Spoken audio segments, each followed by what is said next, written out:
Hey guys, welcome back to my channel Fable House. I am Devina and today I'm back again to talk about my favorite books, which is Harry Potter.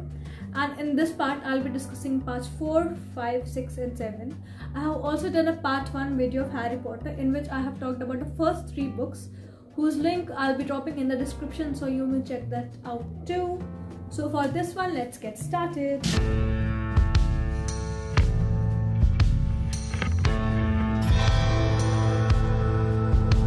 So in this video I'm going to be talking about books from 4 to 7. I have 3 books in my hand because they're so big I can't hold all of them. There is another one, as you know. So in this one I'll be talking about Harry Potter and the Goblet of Fire, Harry Potter and the Order of Phoenix, and then there is Harry Potter and Half-Blood Prince, and the last one is Harry Potter and the Deathly Hallows. So let's get started and check them out.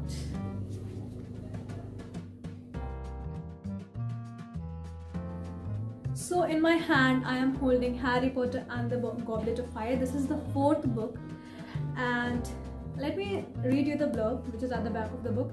There will be 3 tasks spaced throughout the school year, and they will test the champions in many different ways. Their magical prowess, their daring, their powers of deduction, and of course their ability to cope with danger. So this is from the line, or this is from the scene where the Triwizard Tournament was being introduced to all the schools, and in this part basically 3 schools compete against each other, all have a champion to represent, and they fought for this prestigious trophy and some money. And these are deadly challenges which they are about to face, and there is age limit that nobody under the age of 16 can compete, but unfortunately Harry Potter does so. He's just 14 and he competes against all of them. He didn't plan to compete. His name was put by someone else, and this whole plot again to kill him, like all the 3 parts, and eventually he ends up winning the Triwizard Cup. And the story is all about different challenges, events, some new romances, some friendship disputes, and lots and lots of magic, drama, and some deadly creatures. And this is one of my favorite parts again. So I'll be rating this book 4 by 5 because the plot is tremendous. 5 by 5. So much detail has and so much thought had gone inside planning this part particularly. Then for the themes you have adventures, game, friendship, then you have supernaturality, then you have magical creatures, and so many of them, competition, and there is challenges. So all these are prominent themes which occur again and again in the book. So themes well done on that. Characterization again very well done. As I have already told you, Rowling is best at her game when it comes to characterization and detailing, and everything is so smooth. The story flows super efficiently and super smooth, and you will never find the story boring. So for this one I'm rating this 4 by 5. The 5th installment in the Harry Potter series is Order of the Phoenix, another favorite of mine. Every book is favorite except the 2nd part, as I have told you. So in this part basically Harry forms Dumbledore's army unintentionally, and he teaches his fellow students how to fight dark arts because a professor is hired by the ministry who is going to be a spy against Hogwarts for the ministry, and she just disabled all the rules, and she introduces new rules, you know, to weaken the stem or the root of Hogwarts and eventually to destroy it. She even ends up becoming the headmaster by proving that Dumbledore is in the favor of treason again against ministry. And in this part we see that a little protective side of Snape for Harry, and Professor Snape is very interesting character throughout, and this part is very intriguing. And at the end of this part Harry ends up fighting Voldemort, and sorry, in the 4th part he also faces Voldemort again, and I can't give you any more of that because that will be a major spoiler. In this part this happens again, and the most saddening event in this book is the death of his godfather, Sirius Black. It's so emotional, and is a great part. 4.5 for this one, because the plot I'll give 5 by 5, for the events I'll give 5 by 5, for the characters I'll give 5 by 5. There is a lovely character, Luna Lovegood. In this part, she is a new character which is introduced. She is also a great heroic character, let me tell you.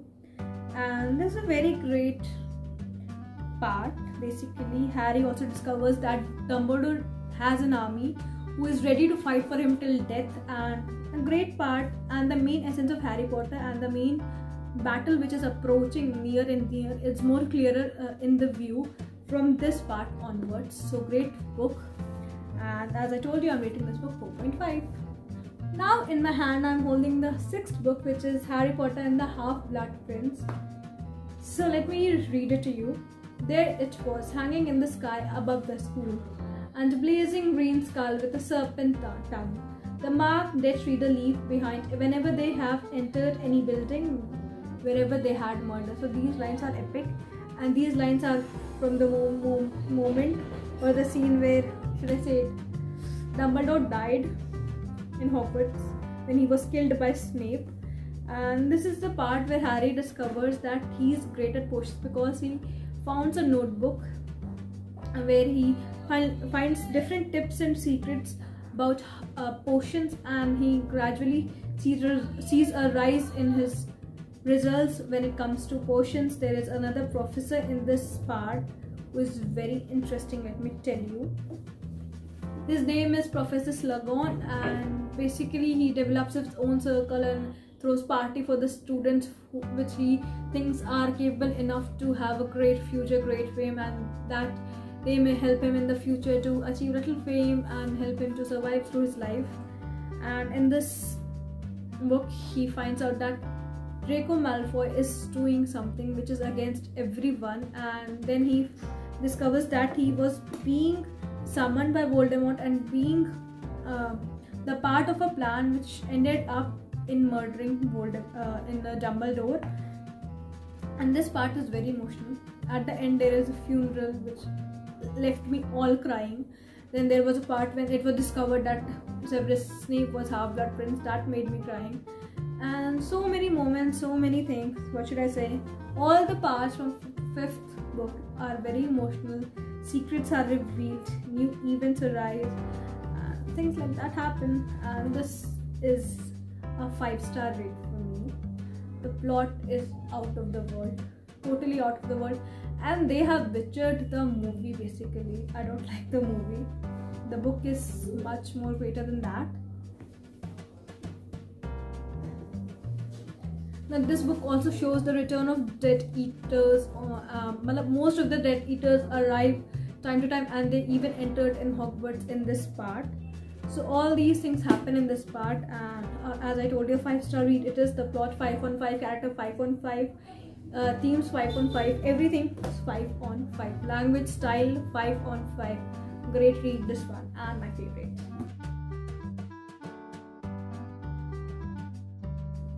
So now this is the part, Harry Potter and the Deathly Hallows, where everything ends and everything begins. So in this part we will witness the epic battle of Hogwarts. We will discuss who is going to be with you till end, who is going to be lost forever. And the most epic line in the series is, "Give me Harry Potter," said Voldemort's voice, "and none shall be harmed. Give me Harry Potter and I shall leave the school untouched. Give me Harry Potter and you will be rewarded." So these are the lines of Voldemort during the epic battle of Hogwarts, and he demands Harry Potter, and basically Harry Potter goes up to him, he dies, and then he returns, and it was written that he has to die in order to destroy Voldemort. Everything is so great, and when he died and you are unaware of what is going to happen, and you feel like, how can this happen? Now what will happen? He died, and this is so intriguing and so interlocked, very interesting. Love it. And in the previous part he has hunted down one Horcrux but unable to destroy it. In this part he will destroy all the Horcruxes and eventually Voldemort, and then we will see a new Harry. He even gets an Elder Wand, but he breaks them and throws them away, all the power, all the fame. and in this part he confesses his love for Ginny. Then there is a love story blooming between Luna Lovegood and Neville Longbottom, love story between Hermione Granger and Ronald Weasley. Great story, emotional, the most emotional book, and we see that Severus Snape dies, the most emotional scene. Dobby dies, the most emotional scene. Oh my god, Hedwig dies, how can I forget him? So some great ornery death, legends die, legends live, and the tale ends. And this is the story which will never die. Great one, Harry Potter and the Deadly Hallows. And I cannot think of a better ending than this one. Well done, J.K. Rowling, for giving us such a treasure for our whole lives, which we are reading, our children will read, even the generations ahead of them. And reading this one 5 by 5, even 100 on 100, maybe millions, I can't even describe this book. This is so beautiful. Great read for everyone. You will never get bored of any of these 7 books of Harry Potter installment. That is their speciality. And so these all books are basically rated above 4 stars, but there is a book which is difficult to be rated so much high, which I'm going to talk about later in the next video maybe. So till then, don't forget to like, share and subscribe to my channel. Also comment in the comment section, press the bell icon to receive fresh contents for me. Take care, ciao ciao, and keep learning and keep reading.